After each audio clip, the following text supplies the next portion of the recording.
Welcome to the Blue Collar Barbarians podcast, brought to you by the Blue Collar Barbarians Network. And I got a barbarian for you guys today, my close friend, Kari Hirschberger. Kari, I am so excited to talk to you. Like we were talking pre-show, you have one of the most incredible stories that I have personally ever heard. You're probably one of the only women in the world that intimidates me on the mountain. Like, I literally am like,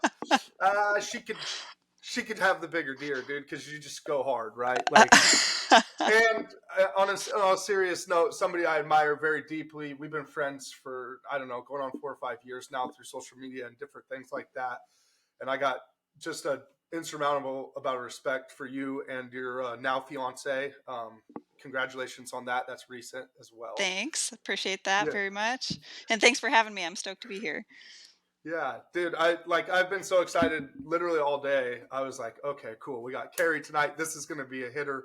Full transparency for our guests. Kari is probably this girl is, she's a monster. And when I have been thinking about people to share their story, especially in the fire world, I have a place for whirlybirds because I went to school to be a helicopter pilot when I first got out of the Marine Corps, and that's kind of where we first connected and talking. So you're just a monster, and I cannot wait to share your story. Sincerely, I really appreciate your time tonight, dude.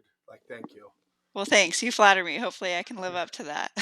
Oh, you got that all day long. On that note, guys, we're going to dive right in. This is going to be 2024 now when you're hearing this. And I wanted to kick the year off by bringing you another savage. So, Kari, tell us about your background. I kind of let the bird out of the bag here that you were in the fire industry, but do you mind diving in here? Sure. I have nearly 2 decades at this point of experience through a multitude of different fire positions. I started on a 20-person hand crew the day after I graduated high school. Thought that it would be a wonderful way to pay my way through college. The first time I saw somebody rappel out of a helicopter, I was like, what is that? And how do I do that? And so I worked through a multitude of years and across different states to gain qualifications to make myself a competitive applicant for a rappel crew. One of the ones that is the highest reputation and the toughest rookie academy out there, and spent a multitude of years rappelling.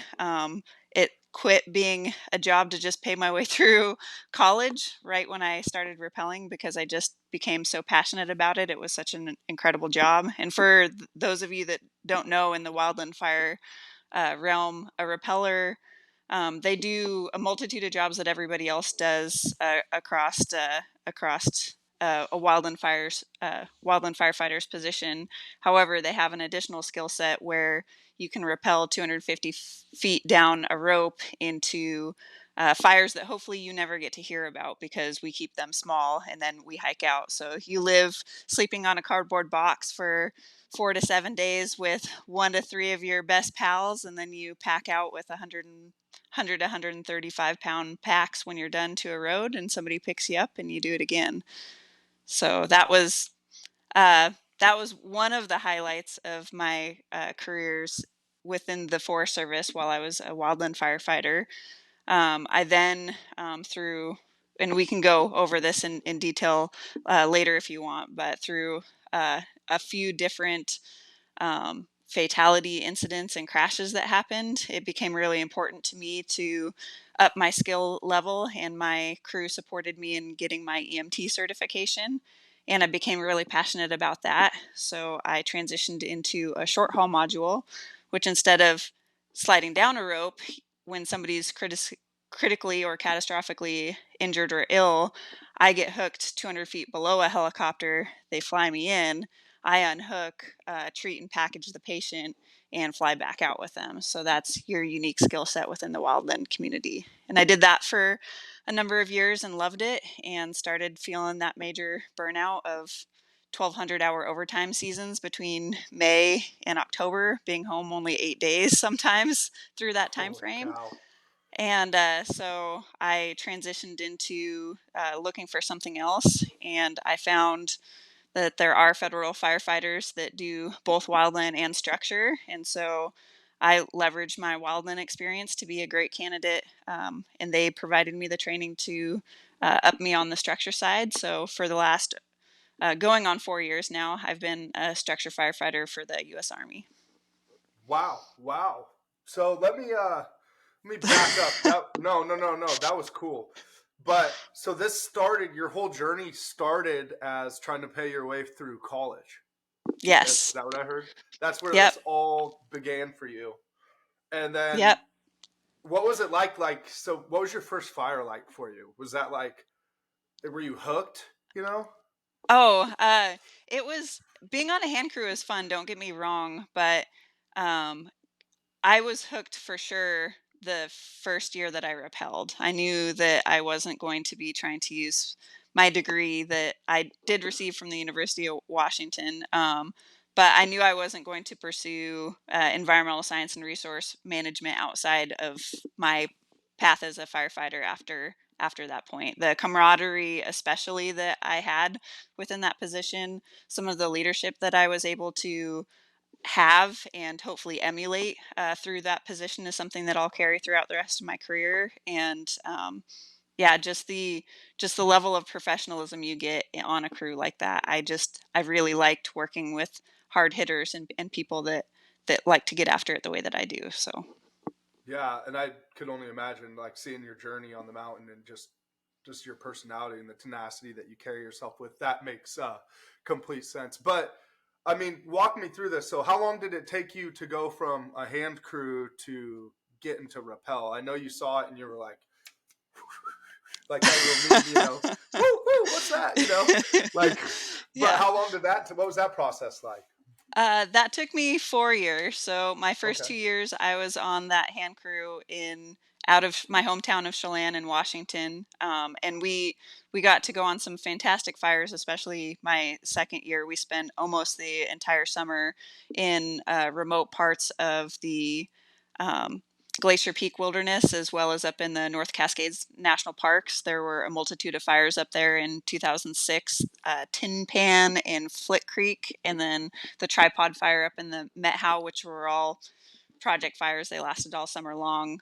It was a long game for sure with those, but just a ton of time in the wilderness, doing really physical, amazing work, sleeping hard every night and getting back up and doing it the next day. Had a wonderful time doing that.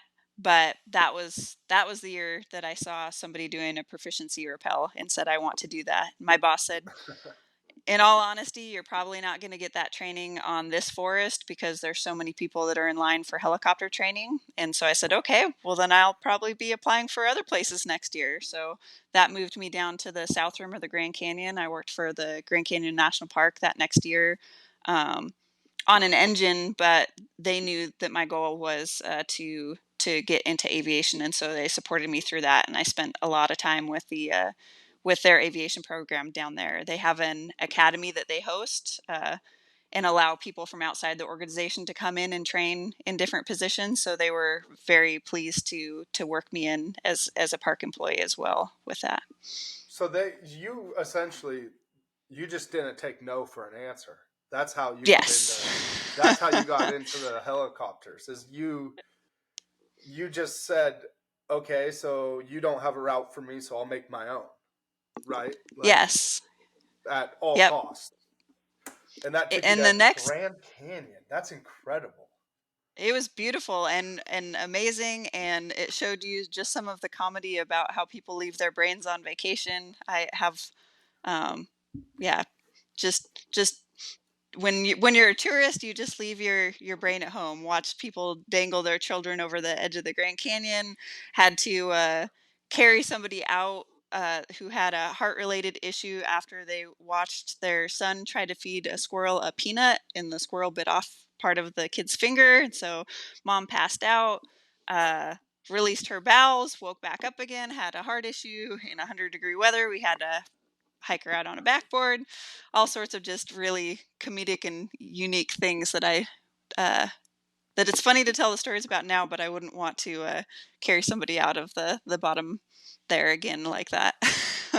No, I imagine not. But man, what a tale! You got a forever index of sitting around the fire, like like literally though, sitting around the fire and being like, remember that one time? Yes, That's certainly. incredible. So Yeah. when you went to the Grand Canyon, those guys knew, like, yeah, they put you on a tanker. You did whatever you had to do to get there, essentially, to get close. But they knew whoever you talked to, whoever hired you, and your chief or is that what it would be?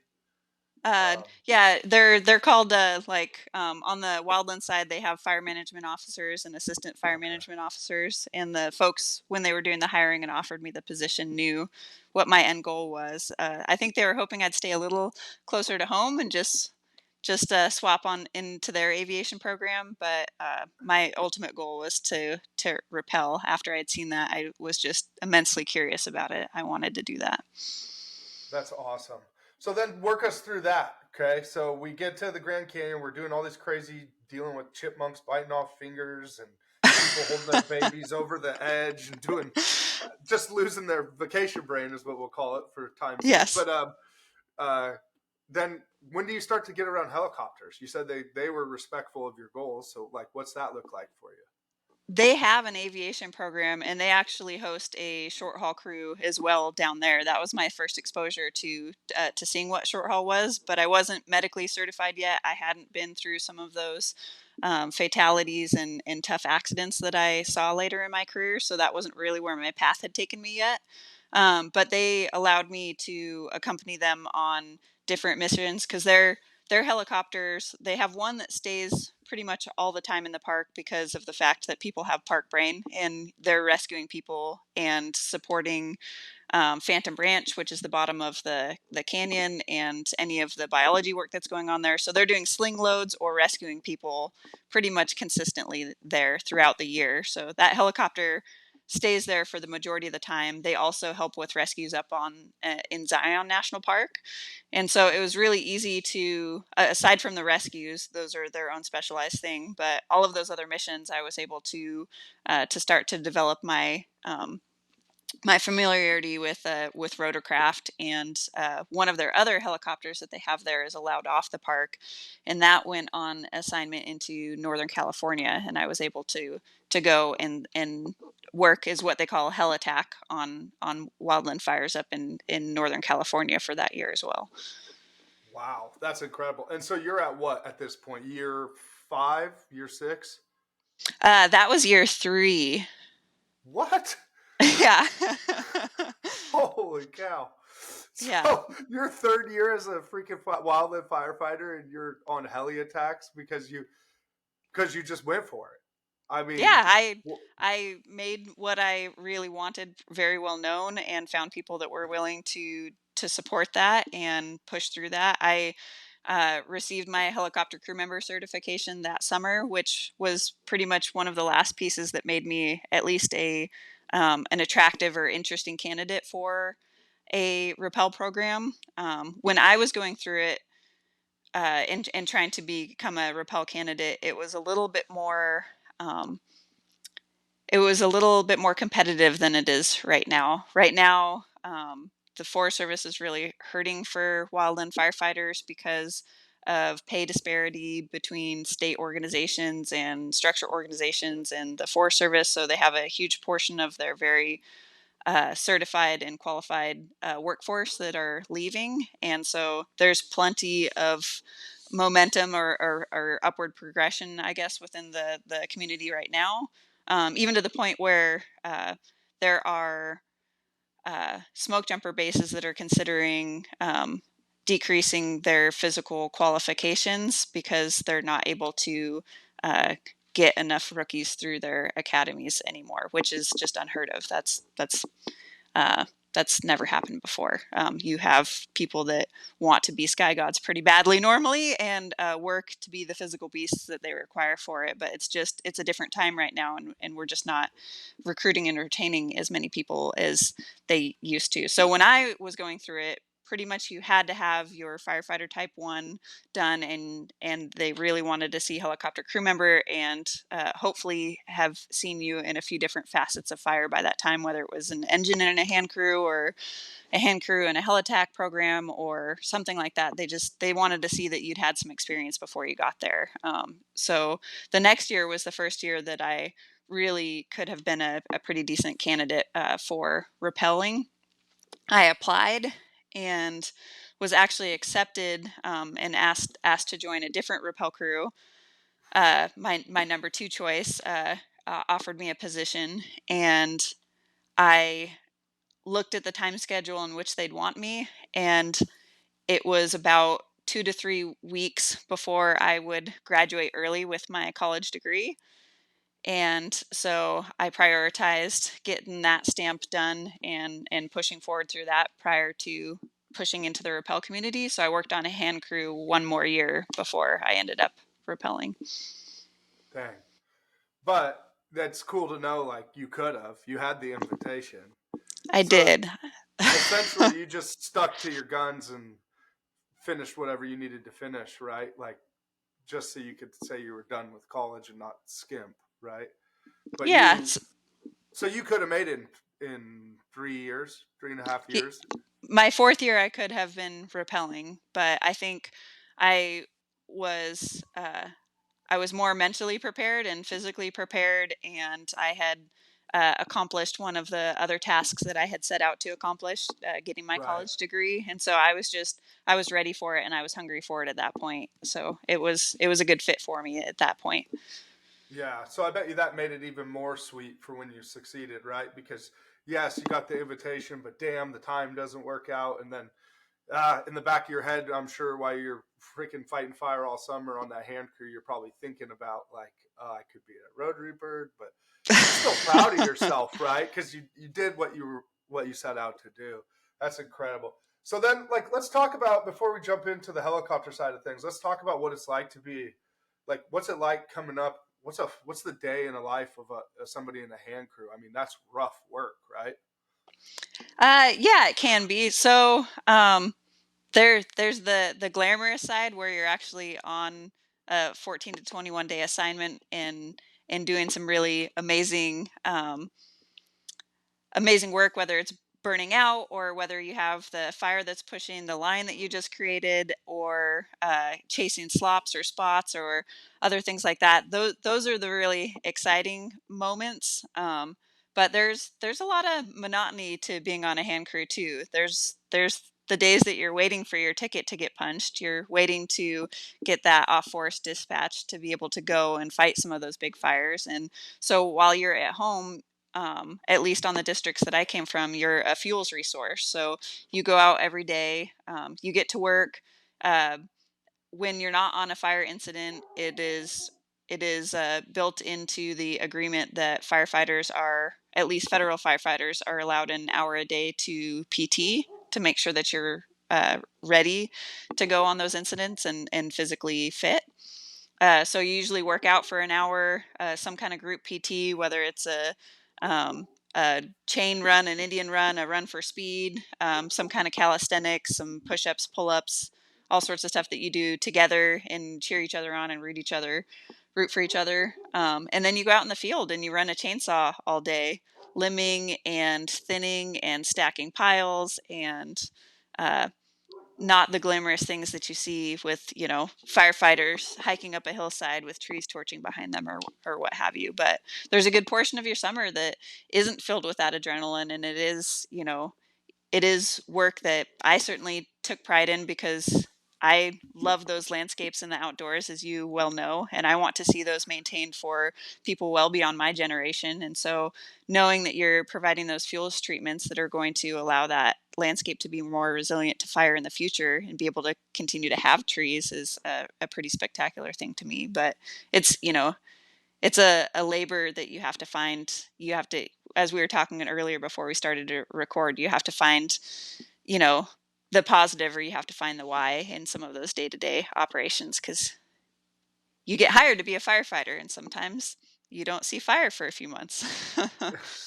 Yeah, and you get to know sponges and cleaning gear and washing trucks, and all the monotonous Yes. shit, right? Like the tedious Yeah, your stuff. military service, you know about the monotonous stuff. Hey, it's yeah, busy work, right? Hmm. There was that saying I oh, it's gonna slip my mind now too, but yeah, I'll have it later, I'm sure. But essentially, like busy work, like you just do mindless stuff, like what is hurry up and wait, essentially, Yes. like Yep. hurry up to stand by. That's the phrase I was looking for. Sorry. Um, no, but that's incredible, dude. So you worked through the hand crew. You could have done it year 4. You made your goal essentially. So in 3 years, which by the way, for our audience, for those that aren't super familiar with fires, like that's an extremely accelerated pace to do something like that. Like you have to want it there.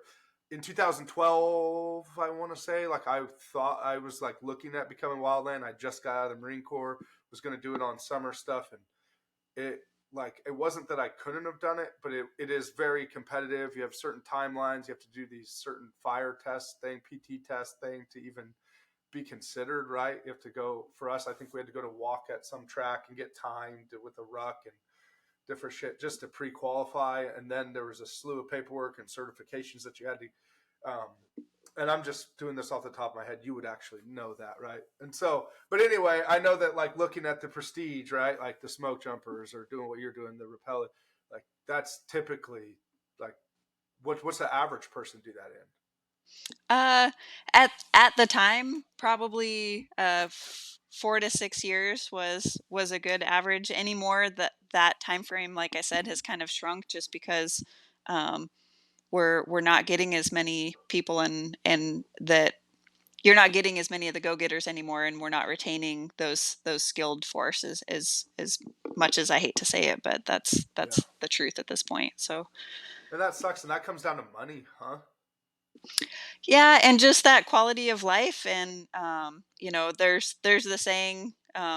A lot of people are like, oh, well, you guys get paid in sunsets. It's like, well, also sunsets don't necessarily pay the the bills, and you have people relying on you at home, and so they pretty much the way that they have kind of what they have created is pretty much essentially to make a livable wage as a wildland firefighter in federal service. You're relying on that overtime. And if you don't get it in a season, then you're really, really strapped. And if you do get it, then it means, like I said, there's some summers where you're only home. There was a summer that I was home for 8 days. I think I had a 1,200-hour overtime season, and I did a lot of my R&R, which are your days off. Because if you go 14 to 21 days, they're required to give you 2 paid days off. I did a lot of those uh, at out uh, in cities near the incident, and then came right back to it. So there was a lot of time spent away, and so that's becoming really challenging for people too, just to maintain their relationships and to take care of the stressors that go on at home. That's asking a lot of people, and so they're looking elsewhere that provides them a little bit better quality of life, and or a little bit better padded paycheck. Yeah, success definitely comes with a sacrifice anymore, especially now. I think a lot of people miss that. Everybody wants the carrot, but they don't know what it takes to grow it, right? Like they don't Yes. understand the weight. That being said, so I want to know. So you get your helicopter crew. You graduate college. You set out. You do what you said you're going to do. Your mom and dad are probably relieved. Okay, cool. You got congratulations, Kari. You did it, and you're already like I'm doing fires. Like this is my thing now. Um, First crew, what's that like? First rappel crew specifically before you get into the short haul or whatever. Short haul. Yeah. Yeah. Rappel crew was awesome. My first year was definitely, it was the one that iron forged me in terms of recognizing, like we talked about earlier, that that's what I wanted to do for a career. I had absolutely fabulous leadership that I truly admire to this day, and like I said, I try to emulate the leadership style that I received while I worked there. Um, that was actually, it was 2009 was the first year that I rappelled, and uh, my crew was in California, and I got set up to be a dip site manager at this remote place where helicopters come to put water in their bucket and then put it on the fire. And at the dip site, I was managing a S-61 helicopter, so a heavy helicopter, the big boys. It crashed at Sikorsky. my Yep, it crashed at my dip site, and What? I was the yes. It tried to pull too much water for the elevation and temperature. It tried to pull forward momentum. It hit its landing gear on the tank, which then caused it, as it kind of was pulling forward momentum, it caused its tail to dip, and it had a rotor strike, and it went up in the air and then crashed onto its side. I was the highest level of expertise at in leadership in the area in qualification, at least initially. Funny story. Uh, California identifies their leadership qualification positions by the color of your helmet. My rappel crew's helmet color was white, which means that you're division qualified, so, which I was not. That's a position that I still have yet to acquire, so it's pretty far up there. Um, and so everybody coming in, all the incoming resources, thought that I was at least division qualified. So they came to me and was like, "What do you need? What can I do?" And I ran the incident all the way through. Nobody even took it away from me, which was partially a product of the fact that I had such good training in my rappel academy and all my rookie training with my rappel crew, that when that happened, I knew exactly what to do, and I just fired off commands and gave people tasks, and it ended up being one of the first non-fatality helicopter crashes that California had had in quite a number of years. The pilots both came out of it okay. Um, but so just to show you a little bit about what I consider really good leadership, and one of the things that forged my fondness of my leaders that were there, is my boss knew that this happened to me. He heard all the radio traffic. They knew that I was coming off the hill that night. um, I had to drive back because I couldn't fly, because the helicopter crashed at the landing sites and was there, and we had secured the scene. And so instead of a 20-minute flight, it was a 4.5 hour drive after I dealt with that incident to get back into the base camp, into ICP. And the food folks weren't going to stay open for me, and they refused to give my boss a tray of food, because it wasn't for him. Um, and so to make them stay open for me, if they had people in line, they couldn't close. So he stood in line for like 3 hours until I got there so that I could have food when I got off the hill. That's incredible. So just little things like that about taking care of your people, that just really touched me, certainly working there. And 3 days after that incident happened, my crew, including myself, witnessed and responded to the first and only Forest Service rappel fatality. There was a person on another crew that incorrectly hooked up his equipment, and when he went to the skid of the helicopter and went to go inverted with your equipment attached to a rope, you're completely able to do that. But he had not hooked up. They didn't catch it in the buddy check, and he fell 250 feet to the ground, and didn't make it. Man. And So that what was that like, if you can talk about that at all? Was that your first time like really dealing with trauma at this point? I mean, I know you've dealt with injuries and other things, but this is 250-foot fall is unimaginable to what people could even. Yeah. So uh, I had been And this is I had right been after a helicopter crash that you just that dealt was with. 3 days after that. So the helicopter crashed. The next day, I had to go up with the accident investigation team because the helicopter pilot had told them, and he told me right before I flew up there. He said, "Just so you know, I told him it was your fault because you didn't have a very uh, clean dip site, and I was distracted by vehicles and people, and that's why I crashed." And so yeah, so I had just the day after the crash, I had to go put the accident investigation team and be like, well, no, this isn't what happened. Like, you could hear the rotor pitch change, and he tried to pull forward momentum, and he had a landing gear strike, and that's what caused his rotor strike, and he went down. So I don't know what he told you, but and they went round and round with me for about 30-45 minutes, and I said, look, if this happened the way that I say it happened, if we get a ladder and climb up and look at that hello well, you'll see the paint transfer either from the tail or the skid marks from the landing gear. But if it's happened the way that I said it happened, that'll be there. So we had to go and do that, and of course it was there. I was validated and vindicated, I guess. And so yeah, I had one operational shift that was normal before TJ's fatality, and so we we saw it happen whenever another rappel crew is doing proficiencies, because every 14 days you're required to do a proficiency uh, rappel to maintain currency, because it's such a high risk, low frequency event that you want to make sure that everybody knows exactly what they're doing through that process. And so whenever another crew does proficiencies, you kind of watch, you critique.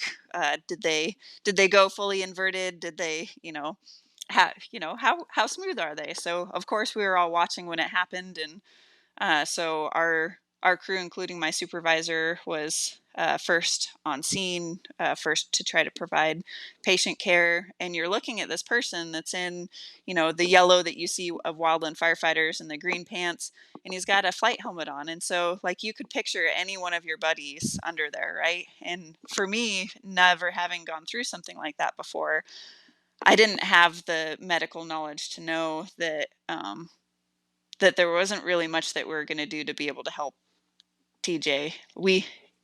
He was showing, what we can, what the untrained eye sees as signs of life, but he was agonal breathing, like he was not going to make it. And so one of my coworkers said, hey, why don't you go back to the pad and wait for our helicopter to come, and when he comes, tell him to shut down. And so I listened to the remainder of that event over radio, and I knew what had happened when my boss asked over the radio for a to give a landline update, because you just don't give that type of news over a radio frequency, right? So yeah, that was a really tough time for the rappel community, for our crew that had people that were really, really in that. It was tough when we got back from assignment, because we had been briefed a little bit about PTSD and what some of the signs that people may look and see could look like. And I was seeing a lot of those signs in my coworkers, so I was trying to play mother bear and really take care of them. And it took uh, until I had been laid off for the winter that I really just recognized in myself, like, I'm tired. I always have a headache. I feel like if somebody looks at me wrong, I'm probably going to cry. Like, this is not me. This is not normal. And so it took me a little bit to try to get some help for myself and get me right, for sure. And part of that was getting in some EMT training, because I just wanted the tool sets. That was part of my healing, was I wanted to be able to help next time. Yeah, so you wanted to take hurt and turn it into hope or help. Like, you Yes. want all it did is make you want to sharpen your sword and become more of an asset, Yeah, right? like Like, you said before, what really speaks to you, your purpose is your pain, right? And yeah, so going through that, like, it really steered me to where I am right now, because then going on the short haul crew, like I said, a major component of that job, um, well, not necessarily a major component. Not everybody's getting critically injured or ill every day, right? But like, when somebody does, you're the person that's going to get called. And so you have to be the subject matter expert on a multitude of different traumatic injuries and ailments that you could expect a wildland firefighter in a remote area to see. And that's, tree related incidents, heat related illnesses, chainsaw cuts, anything like that. Like, those are the types of things that I really leaned into, was my EMS training. And that definitely is still very relevant to me now that I'm a little bit more structure fire leaning, because we not only service our entire military installation and training area, but we have mutual aid agreements for the highways that surround our property, as well as the local communities. So we do a lot, and I take pride in that. And that all stemmed from that one event of pain, certainly. And what's crazy to think is because of your actions, there's more people alive today. That's something that if I was you, I would, you're a very modest and humble person, but you should be proud. I know you are, but I hope you are like extremely proud of that, because I know, like, I just did an episode with Jason Severia of Holster Gator, and we talked about like he created something that literally because of what he invented, people are safe, right? Like Yes. that's a direct impact, and literally because you decided not to sit in pain and dwell, but you used it to motivate you to become an asset, essentially a multi-tool in a different way. Like there's people at home with their families today that would not otherwise be, possibly, and like that's incredible, Kari. Like it's incredible, and I'm proud of you. Like, I tell you that like about shit all the time, but like hearing this, I didn't know this story, but that just speaks even more to the testament of your character and who you are. And thank you for sharing that. I know it's not easy to talk about that, but for our audience, I think it's really important to talk about stuff that has been a struggle for you, because there's certainly a tenacity and tough, but there's also a saving grace in speaking about it and in being real, and you can be as tough as you want to be, but like the truth is that until you learn to deal, you're not tough. Like until you can get through it, until you can find the lesson, find the value, find the light, right? Like, and there's nothing light about that gentleman dying, rest in peace. And I hope his family is doing well to this day, where they find Mm-hmm. peace anyway. But moving forward, so you do that for a while. That's an eventful 72 hours. Holy shit. Like, Yeah. your first helicopter crash, the pilot tries to blame it on you. You go back and forth, argue with the guy, come to find out, oh, look, you're right. And let's be real, like the time frame that we're talking about here, the world was still a dick to women. So they probably treated you like, you're a chick and you don't know what the hell you're talking about, especially your word versus a pilot, right? Like, so they're looking to pin this on something you did initially, and then It's you lose a crew member, man. That is a tough 72 to 96 hours. Like, that was. wow. And you still, all that did is make you more dynamic. But and so for our listeners, again, like I want to stress, like you're going to come across things in life that are going to hit you and they're going to humble you. They're going to hurt. It might not even make sense at the time. It might not make sense a year later, right? But you're going to come across situations where you can literally let it break you or make you. And not to be cliche in that, but like legitimately you can take tough and turn it into something. Like turn it into whatever that is. I don't have another T for that. I wish I did. I could.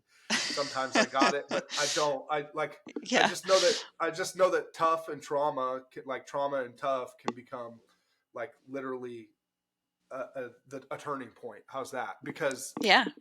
it can become a tremendous opportunity as well to grow and to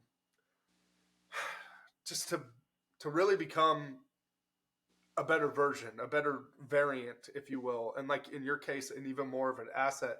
So you go through all that, and that's a crazy season, but then you're still at this point, you're still in rappel for a few more years, right? Like you still. So the next year, I actually it was the following year that I ended up getting my EMT, but I recognized that I did not get myself the help that I needed, and I didn't want to be um, the only thing I ever want to be is an asset. I never want to be a Right. liability. I'm not going to be the weak link. I refuse. We all bring something else to the table. Sometimes, when I say weak link and you see the gentleman that stand next to me when I repel, you'll be like, you know, my waist is as big as their arm. So there's different types of strength, certainly, but I was never going to be the weak link. So I took off the next season. I still worked for the Forest Service. I worked in forest inventory and analysis. So I hiked out into the wilderness and inventoried random plots to do land use change over time study. But I just needed to make sure that my head was straight and give myself a bit. And when I found out, it took me that summer to realize that what I needed or what I wanted was to get my EMT and then push back into that community again. But it took me a year to get that, because I didn't recognize that I needed help and I didn't officially ask for help. I think those are, especially anybody that's service based, any positions that are service based, or whether they just in their soul are a service based person, the hardest things to say are I want or I need. And I definitely had a really, really hard time with that for a little bit, but I found that voice and figured out how to make myself an asset to not only me, but back to the fire community again. Yeah, and that's incredible. And I'm glad you did, because, I mean, your story just gets better. So we're going through there. I want to get through to where you currently are. So you go Rotary for, you come back after a little bit of a reprieve, get your Hmm. mind right. You come back sharper, stronger with a new Yes. skill set. What's that like? Speed us up to there. Now, what are we doing? Uh, after the rappel, I went short haul. So Okay. that was when I worked that service, and That was after probably exhilarating, I'm assuming. it is that is I didn't think it would be, because I love rappelling so much, and it's kind of like, because when you're rappelling, you're in Bell medium platforms. So think MASH style Yeah. helicopters for folks that don't know Bell medium. But so just the wop wop wop, uh, really really awesome. Like the way that you go through and they train you through the rappel academy, it takes you, because you're so concentrated on the steps, that it took me probably until my 10th time out on the skid, like hooked up to the equipment, to actually look around and be like, yeah, I'm doing this, right? So, like, that in itself is a super, super fun thing. But uh, short haul, you're under A stars primarily are Oh, what are wow. accomplishing that mission. So it's a little smaller, lighter helicopter. The helicopter that can, though, the only one that's landed on the top of Everest, right? So they're really good at high elevation. They still have a place in performance. But when you're 200 feet suspended below a helicopter like an A star, and it's flying you through the air, you don't hear the rotor noise. You can talk to the person that's there with you, because it's an EMT that's required for that, and then an attendant, and you have your medical bag that kind of sits between you or whatever. And like, it's like you're flying. It's just I it's would its be own magical skill set for sure. It I'd was an be experience. absolutely terrified. Not a heights guy, huh? No, so get this. On my, this is the Blue Collar Barbarian podcast, so I'd be lying to tell you if I didn't have a wish list or a vision board. Uh, an A star is on my list. Ever since I was this big, like, yeah, A stars are so dope. So I want one. I want to fly one. I don't know that I like You the don't want to idea be of being under one. I don't know that I want to be tethered to one. No, Gosh, I mean oh, go ahead. I was just gonna say those guys that fly long line and do stuff like that. And I call it cowboy flying in the stuff that they do.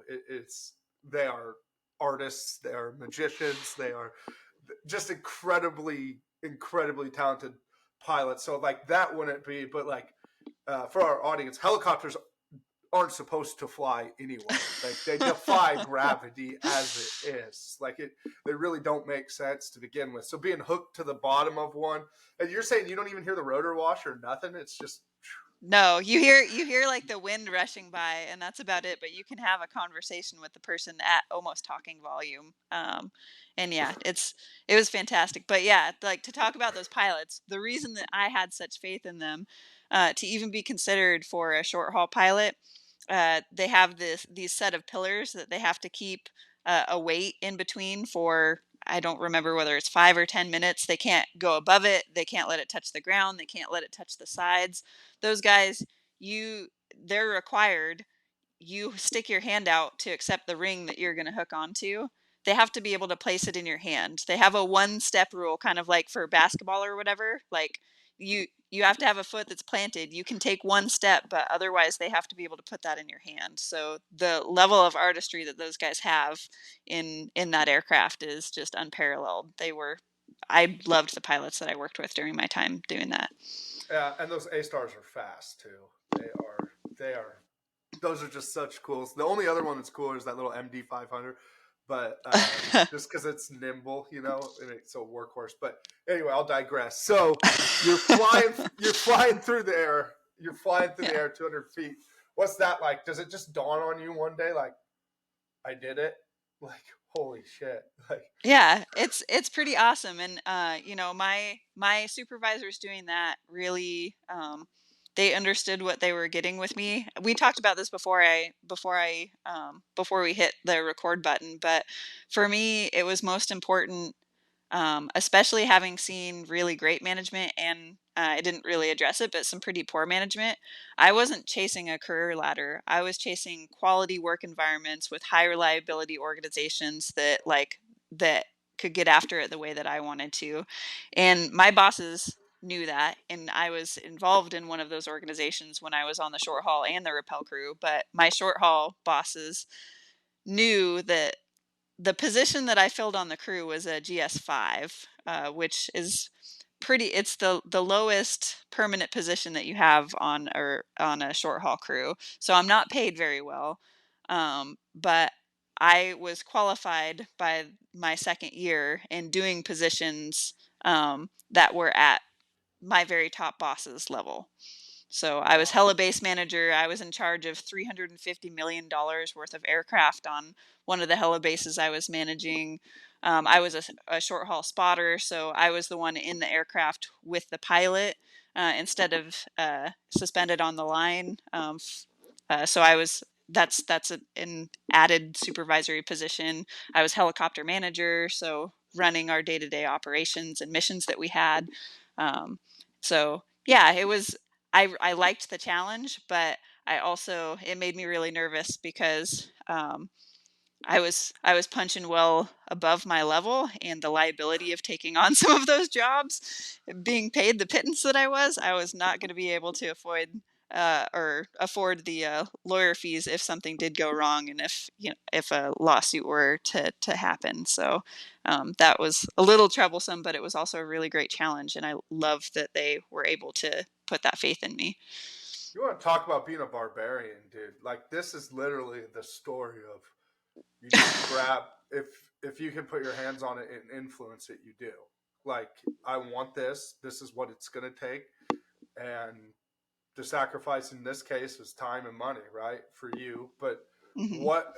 How dynamic does that make your resume to be able to do all that different shit? Like you said, not being the weakest. Like your supervisors knew, like, okay, well, she's a permanent position at a lower pay rate, but she can literally run the show if any of us are out. Like, you can do everything outside of fly the bird. You know what I mean? Hmm. And I'm sure you could probably even do that too if you needed to. But like, um, and that's Maybe. I it. never had any time in an A-star. My rappel pilot might have put me behind the collective because you have dual fronts that are both live, but I don't Yeah, think I'm supposed to talk about that. yeah. Here nor there. Yeah. Yeah, but I mean, like, how cool is that? That you like? I mean, literally, you would talk about leadership, dude. Like, everybody around you's job. You don't just know yours. You don't just show up and do the job. You don't just show up and do a job. You showed up to win. Like, you showed up to run this shit. And I don't mean this at all in a demeaning way, but like, this is a man's world, right? Like, especially at the time, maybe not so much now. I mean, even still now, but like, not especially back then. Like, it was just the tone of the world was different. What can we get into a little bit of, like, what was that like, right? And this isn't asking. I'm not asking for our audience's sake. I know you know this, but like, I'm not asking, oh, poor me or sympathy, but I just like tell these people, like, this is tough. Like, you gotta, like, earning your way in this respect, especially, it's a dog eat dog world. Everybody's got an opinion. Oh, you're not made for this. You can't physically, like, everything is to try to prove you wrong in some essences, like in some, I could see. So what was Oh that yeah. like coming up? You just had to take your licks and deal with it and prove it by outperforming, right? Um, like I won't say which place I worked that I had this, but I had one middle level management person that said, "Well, we only hired you because we need to have one vagina on the crew, and we hired two of you because we hear you have to go to the bathroom together." So, you know, when that's the basis of where things are at, then you just have to lean into it and roll into it and prove that you have a spot there. I mean, even on my there was a little bit of time where after my rookie training and academy with the rappel program, I was beat up. Like the the crew, the Malheur Rappel crew that I was on, I am super super prideful of the fact that they have, or they did when I went through. I don't know where everybody else is and where they're at now, but they had the toughest rookie training, and I reveled in the fact that I was going to get to go through that. And some of the training that they provided me was what made me successful when I had that helicopter crash, because we had gone through a whole bunch of different brain games and scenarios when you're really tired, when you don't expect it, that really pushed you to be a better person. But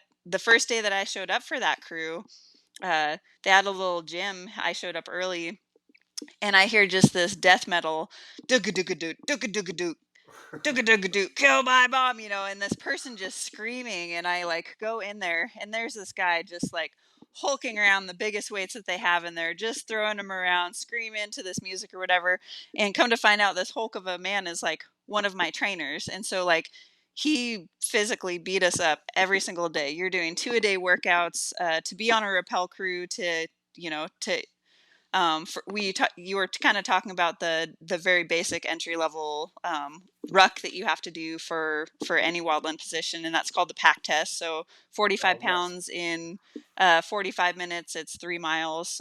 So a rappel crew, you have to do that. You also have to run a mile and a half in 10.5 minutes or 10 minutes. I don't remember what it was at the time. You had to hold a 2-minute plank. You had to be able to do 7 push-ups. You had to be able to do a certain amount of like sit-ups in a minute and a certain amount of push-ups. I forget exactly what the numbers were, but in addition to that, in one of the years that I was there, you're doing all of that in the same day. Plus, they had a 100-pound pack that you had to do over 3 miles, and I think they had 60 minutes that they were shooting for you to get to complete that. That was a test that one year, but you're doing that in the same day. The very first day you show up, you're running through all that kind of stuff. So, and then they're like, "Oh, now you're going to go for another run, because that was just the warm up. This is your actual training, right?" So we do hikes and runs and all of these calisthenics and stuff every day, and then they take you out for a week in the woods where they just have you navigate and do all of this other really cool stuff. Um, so I got done with that, and finally you're a peer, right? Before then he was my trainer, this person that has arms like this, and just, you know, brute strength to the point, and just stubborn strength that I think if you cut him off at the ankle, he'd still run a marathon, like on the Yeah. little bloody stump. Like he has it, man. Like physically that guy is gonna beast everybody. And I was feeling a little bit downtrodden, because it's like, man, what do I bring to this crew? How can I show, how much of a barbarian I am? And it hit me one day when uh, I was organizing this medical locker that we have, because when you rappel into these remote areas, they drop these 2 cardboard boxes to you and pretty much say sayonara, and you're out there for until you either need a resupply or until you have the fire out. And so in those cardboard boxes is a medical bag, so that if something happens, you have the at least the bare necessities to deal with stuff. And so I was rearranging the medical closet in the order that our checklist was, so that you could just grab all of the items row by row. And this guy that is now my peer, that was my trainer, comes up to me. He's like, "Hey, what are you doing? Can I help?" And I explained it to him.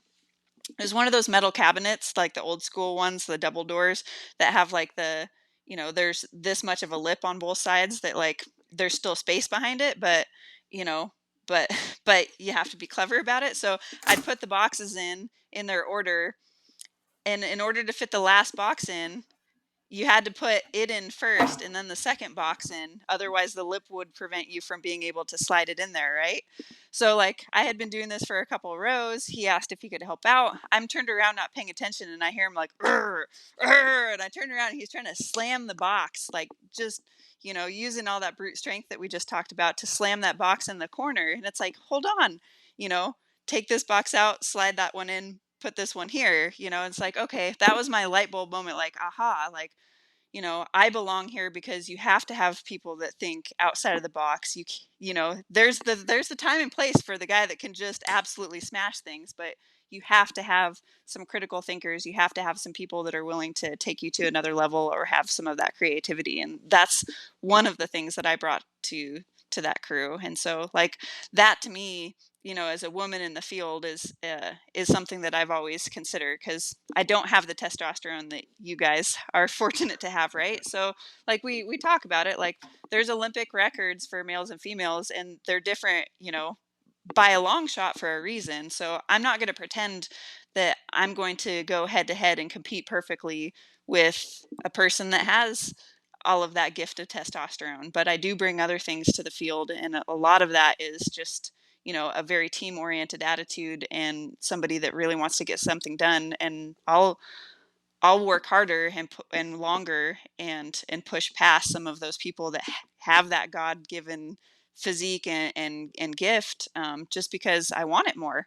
And so that's, I think, what a lot of women that really, really succeed in this career field, they want it. They stay hungry for it, and they push, and they don't do it because they think that they have something to prove. And you can't have a chip on your shoulder. You have to do it because you want to be a part of the team and you want to be able to contribute. Yeah, I love what you said there. I want it more. Like, that's the flat out. You won't outwork me. You won't do this. You won't beat me. You're not gonna go further than me. Like, I want it more than you. Period. The end. Like, and that mentality has served you through and through. I can just imagine throughout your life. That seems to be a repetitive thing with you, which is cool. Like, if you look at your story, I mean, just think back. Like, everything in your story is, if you want it, you legitimately go and get it. You manifest and create the opportunity and crush it. That's just what you do, Kari, and it's admirable.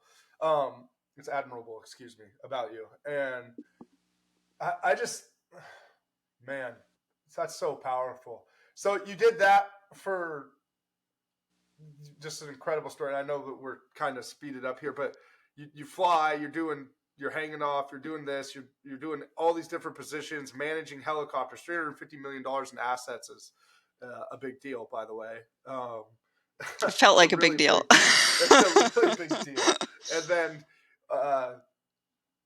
you realize, like, okay, I've been doing this for what, 16 years or 17 years at this point. So now it's time to look for something new. What was that? What's it like going from, like, cream of the crop to, like, a whole another, like, talk about lateral moves, right? Like, another hmm jump to structures.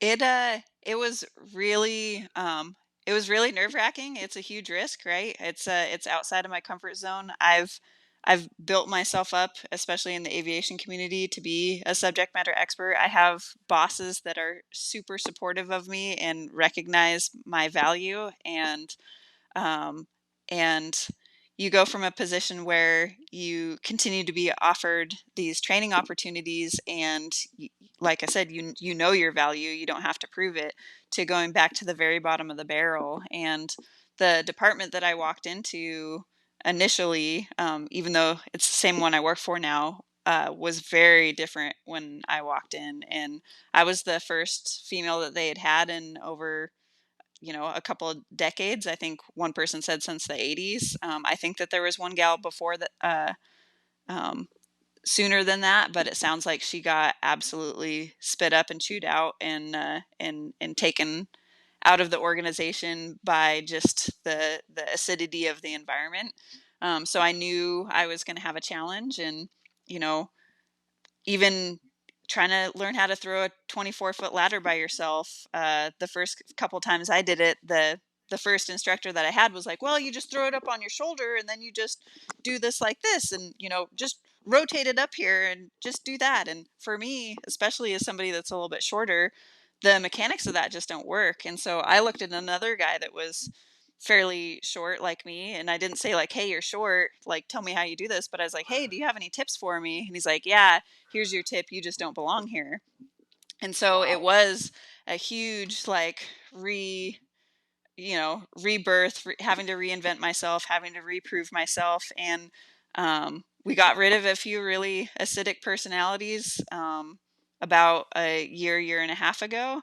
But like it, it was a year and a half of my fellow is super supportive. He works for the Forest Service still. We met fighting fire together, and every day I would come home just needing a little bit of a defuse time, and he saw how stressed I was and how frustrated I was because I wanted that camaraderie. I want to work for a high reliability organization. We were not a super motivated department initially when I got there. And all of those things were really troublesome to me because I'm not somebody that can just leave work at work. I take so much pride in what I do that it is truly ingrained in me.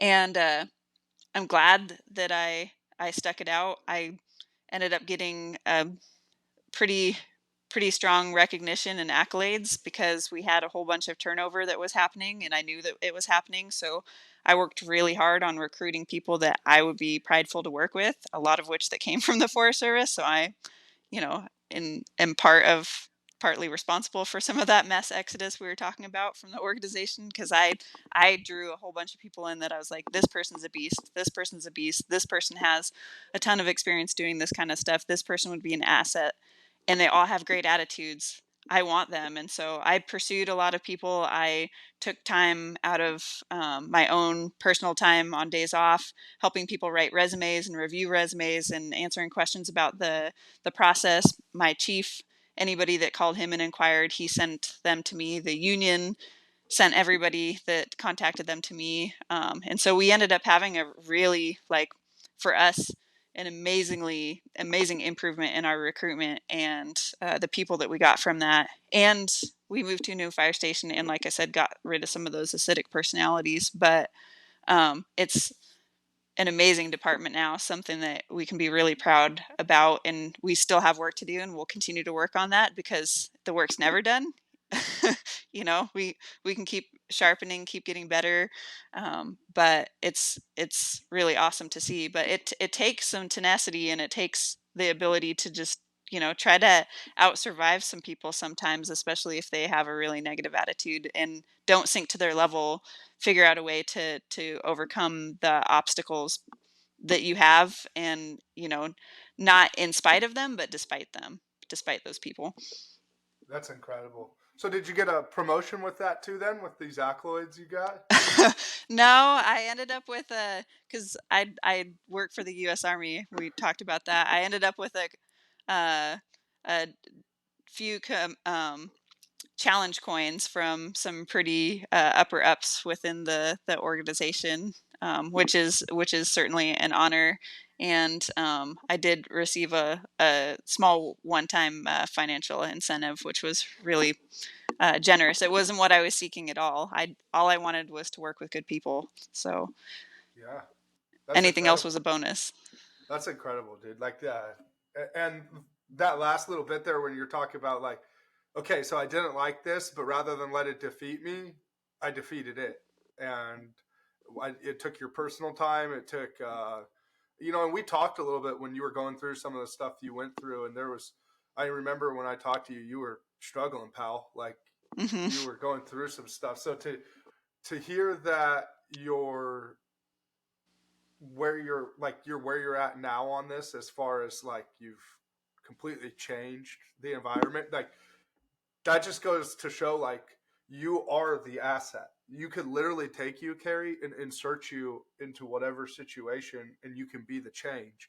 And what I really want people to pick up on that is, with this, is your attitude and your ability to deal with things and adversity and hard and struggle and um, dude, just negative, and your just ability to take your environment, the outer outside influences of an environment or a situation, if you will, the exterior pressures, like you can literally become the pressure that refines coal into a diamond. Like any one of us. And your mindset, like you're the perfect person to catalyst this because of just like your entire story from the beginning of your career is just like, I want this, I'm gonna go get this, I'm gonna go get this, I don't care what this person says about this. Like you've literally become the element of change wherever you go.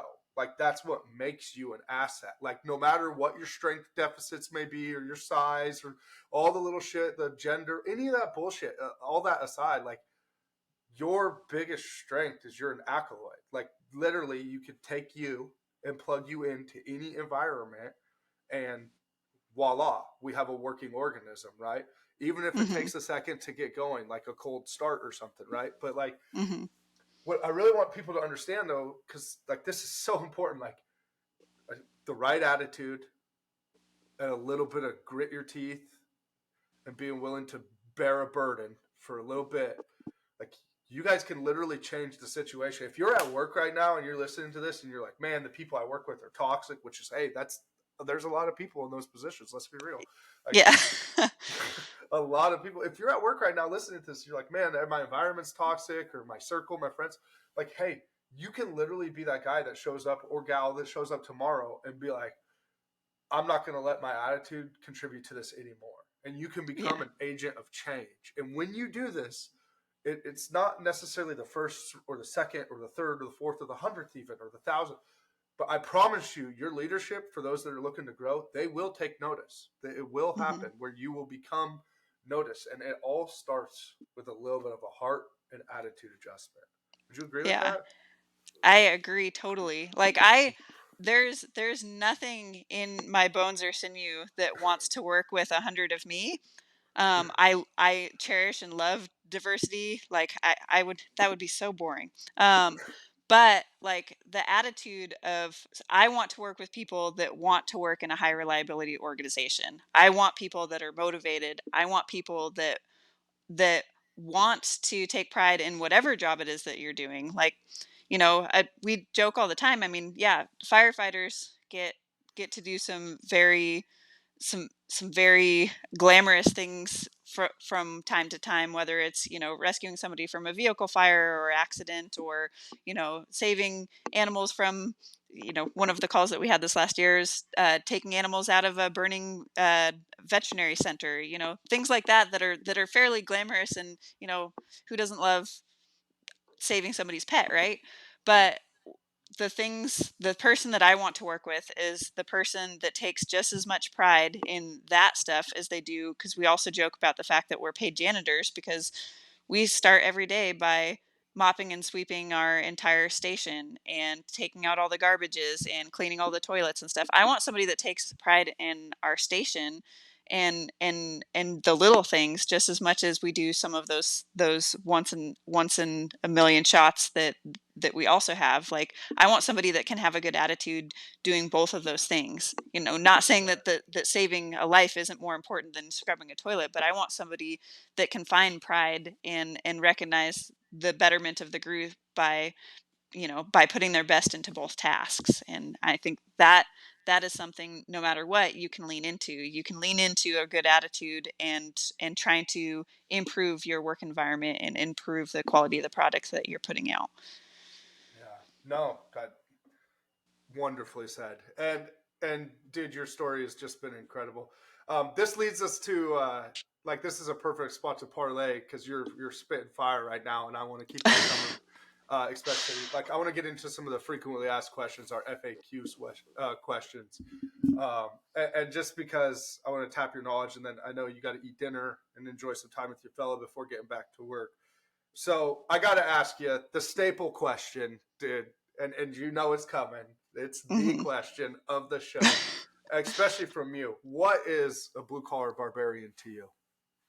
I think a blue collar barbarian is somebody that just really leans into whatever it is they're doing, whether it's their work environment, whether it's their home environment, whether it's their hobbies, somebody that leans in and is willing to dig their heels in during the tough times.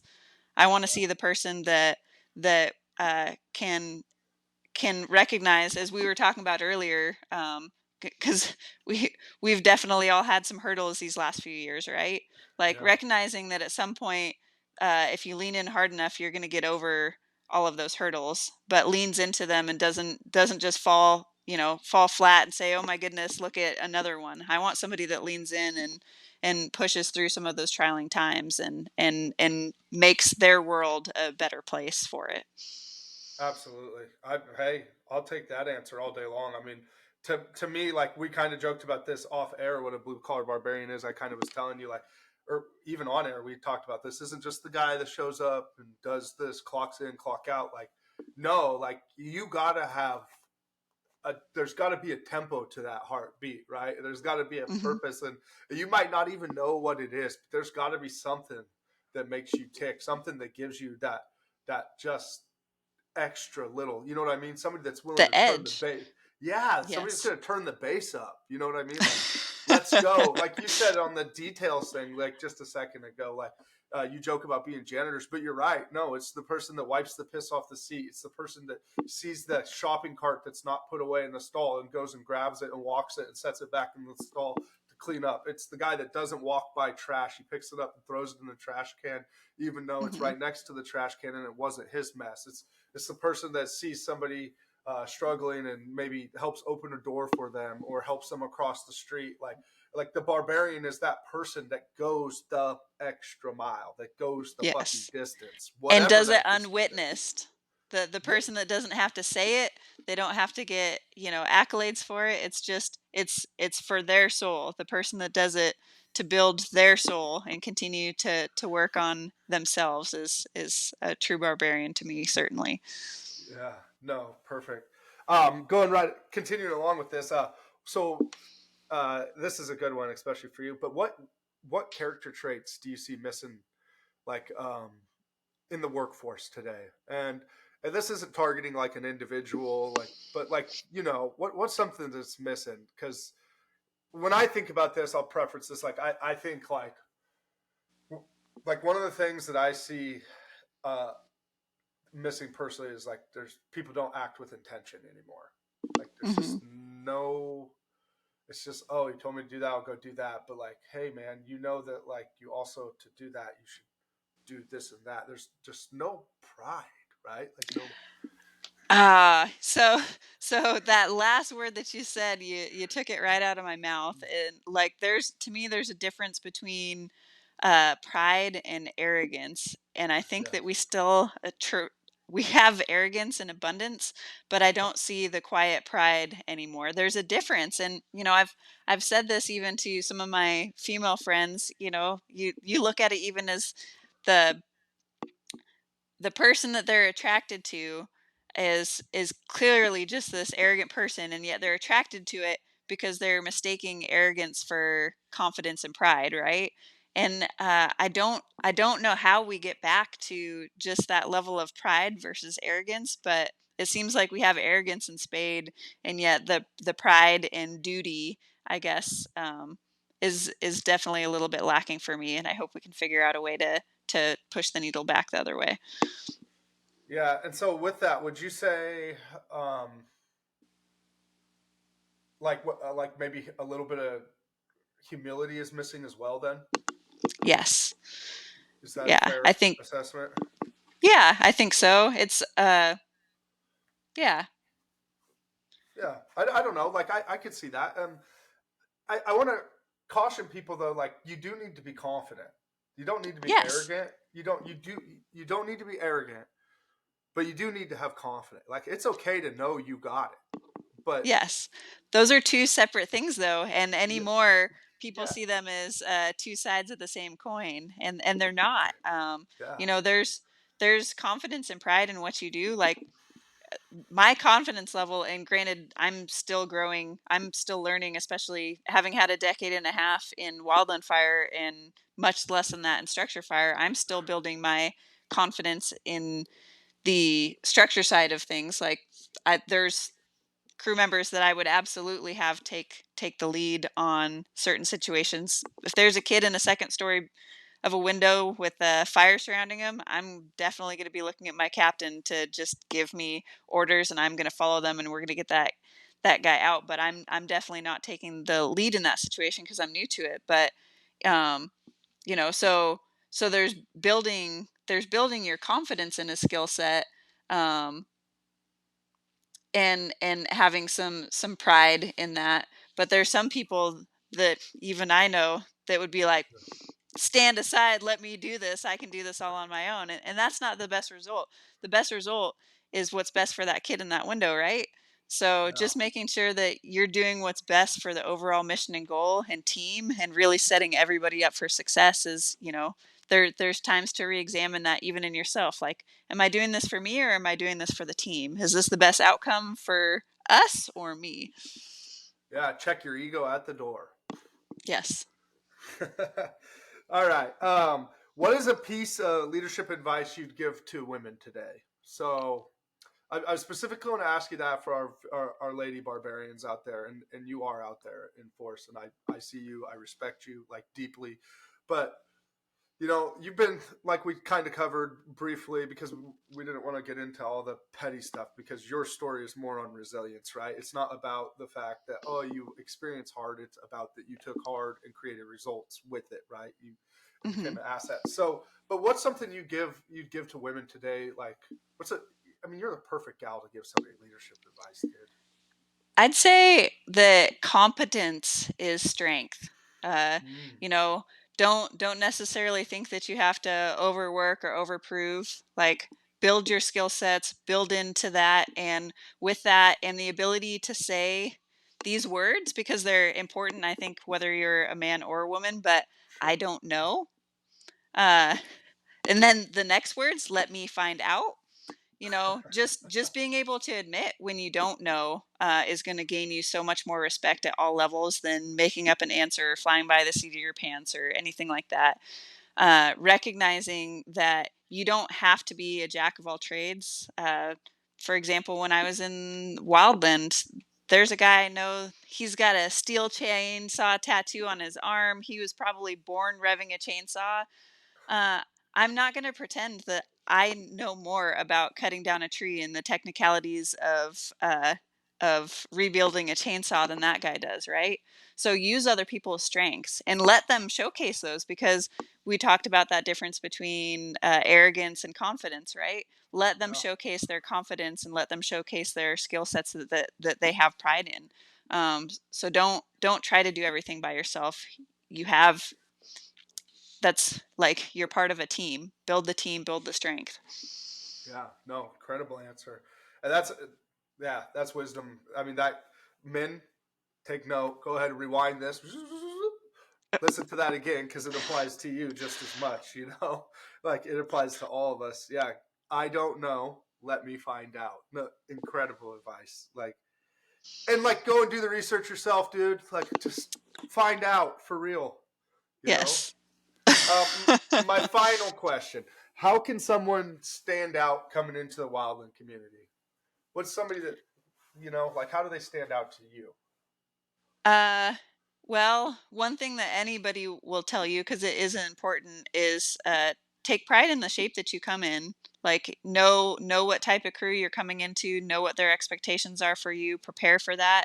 A lot of those crews obviously start up in the summer, so by the winter time, if you really want it, if you want to go after it, especially any of those type 1 shoot crews, whether it's hot shot, rappelling, smoke jumping, like, you need to be living and breathing your fitness, because they expect it of you, and you should expect it of them. You should be able to rely on each other in that way. So just making sure that you're coming in prepared, both physically and mentally, because it's a long summer, it's a long game. Anybody that's been in it for a while knows there's a really interesting, like, both your mental and physical health is peaked at the beginning of the fire season. So just be prepared for that. You're going to be sleeping on the ground. You're going to lose sleep. You're going to eat fire camp food. Uh, you know, Lunchables, all sorts of, or not Lunchables, but the little freaking, um, you have kids, you know, the peanut butter and jelly sandwiches that are like in a circle that are Oh, like those are come the out of a best bag. though. Those are the Yeah, but like your nutrition Uncrustables. isn't, yeah, Uncrustables, there we go, not Lunchables. But yeah, you're eating those things, like you're just your mental and physical health takes a toll over the summer. So just make sure you're taking care of yourself and watching yourself and your buddies as you're going on through that. And one thing that any good crew will teach you, that you need to be prepared for, because like breaking you down should be to build you back up again. And any of those type 1 crews I was on, the most incredible lesson that I learned from them, which I've learned many, is that your mental quit is here and your physical quit is here. And any good crew, any good organization is going to help you close that gap and realize that you can do a lot more than you expect that you can do even. So they're gonna build break you down before they build you back up, but you're gonna come stronger out of it at the end. Yeah, that reminds me of the military. I like that though, and I can certainly guarantee you that the more that they break you, or the more that they push you mentally, the stronger you'll become, just Mhm. abundantly in all areas of your life. Kari, this brings us to, unfortunately, because dude, I could talk to you for hours, but I could. I love your stories. I like just the way you do life. You're a very cool person, and you do. We could have a whole nother thing on adventures and tagging seals and all the other cool shit that you do. But this is the part where we go to closing notes, and you're going through something very hard right now, and we don't necessarily need to focus our conversation on that. But what I would like in this is when people are hearing this, it's going to be, we're starting the new year out. The holidays are over. Reality setting back in. It's been hard. Maybe you've been propped up by fucking fake smiles on social media and seeing the world that everybody is pretending is so great, and it's not so great for a lot of us. And it is hard. This is the closing thoughts, and tonight I wanted to do something special in tribute, and just I wanted to take a moment uh, to say that if you are going through something in any of these communities, and if Kari or I can be of any kind of service to you, a vent, or if we could be um, an asset or an ally or just an ear, please reach out to either of us. You'll see that she's going to be tagged in our stuff here. Please reach out to her, get a hold of me, and I can get you in touch with her. We can get you in touch with all sorts of resources. I want to take a special second just to say that you're not alone. I know I say this in these episodes, but I sincerely mean you are not alone, and you are much more valuable to us here than you are in the ground. In any circumstance, no matter what you're going through, please just know that we have love for you, we have respect for you, we see you, we know it hurts, and we want to help. And um, I just want to give you an opportunity to share something for, in closing thoughts. I'm going to ask you for, if you have a book suggestion or any kind of powerful quote that you'd like to leave us to feed our minds, right? Because I think that's an important thing. But close us out with something. Just give us something for somebody going through something hard right now. Oh man. So one thing that I've always gone back to time and again, and it's going to be a little pinky up for this, so like bear with me, blue collars. But have you heard Rudyard Kipling's "If"? It's a Uh-uh. poem, so that's why I'm saying pinky up, because No, no, I know it poems are may not cool. be, but for me, like it recenters me in terms of trying to continue to improve myself and recognize that I'm not necessarily some of the first ones that have encountered these, and it recenters me towards my goal. So if it's okay, I'll read it. It's going to be maybe like a minute, Of course it's if that's okay. okay. Yes, Okay. yes. So Rudyard Kipling's If you can keep your head about you, or if you can keep your head when all about you are losing theirs and blaming it on you, if you can trust yourself when all men doubt you, but make allowance for their doubting too, if you can wait and not be tired of waiting, or being lied about, don't deal in lies, or being hated, don't give way to hating, and yet don't look too good nor talk too wise. If you can dream but not make dreams your master, if you can think and not make thoughts your aim, if you can meet with triumph and disaster and treat those two impostors just the same, If you can bear to hear the truth you've spoken, twisted by knaves to make a trap for fools, or watch the things you gave your life to broken, and stoop and build 'em up with worn out tools. If you can make one heap of all your winnings and risk it in one turn of pitch and toss, and lose and start again at your beginnings, and never breathe a word about your loss. If you can force your heart and nerve and sinew to serve your turn long after they are gone, and so hold on when there is nothing in you except the will which says to them, hold on. If you can talk with crowds and keep your virtue, or walk with kings, nor lose the common touch, if neither foes nor loving friends can hurt you, if all men count on you, but none too much, if you can fill the unforgiving minute with 60 seconds worth of distance run, yours is the earth and everything that's in it, and, which is more, you'll be a man, my son. Wow. That is powerful. So I've had it printed out when my when the rappel fatality happened and one of my repellers was struggling. I calligraphied this out and gave it to him, and he had it framed and hung up. And it just has a lot of really good points to remember in terms of just trying to be a good person and keep going through tough times. So Yeah. Wow. Thank you so much for sharing that. That is, man, it's just got me thinking. I really like that bit about knowing. I like the whole thing. I don't know. I'm a very reflective person. You know this about me.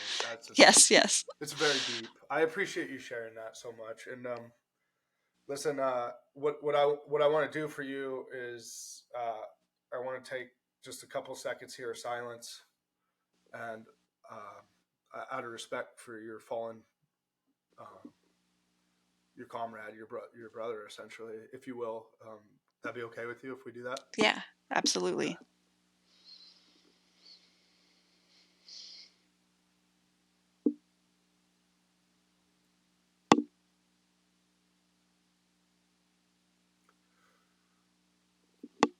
All right. Thank you. Thanks. Thank I you. appreciate it. Yeah. No, I'm praying for you. I'm thinking about you. I'm here for you too. You know that.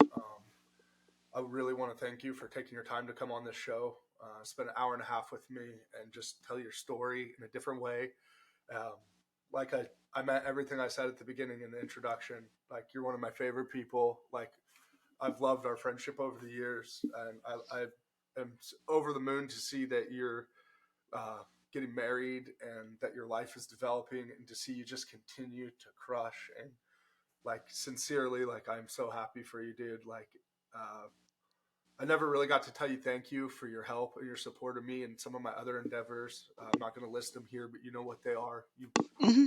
You've always been like a very good friend and a very reliable human being to me, and I can't tell you how much I appreciate that, especially in the world we're in today. It means a tremendous amount.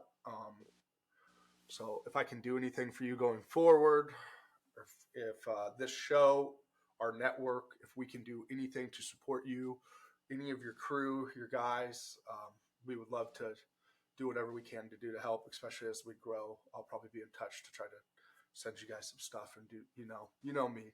So I'll be in Thanks. touch That's with awesome. more.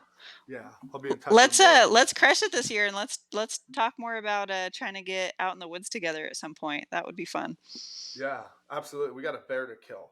So let me end this show really quick, and then I'll talk to you offline really quick. Tyler will probably scrub this part.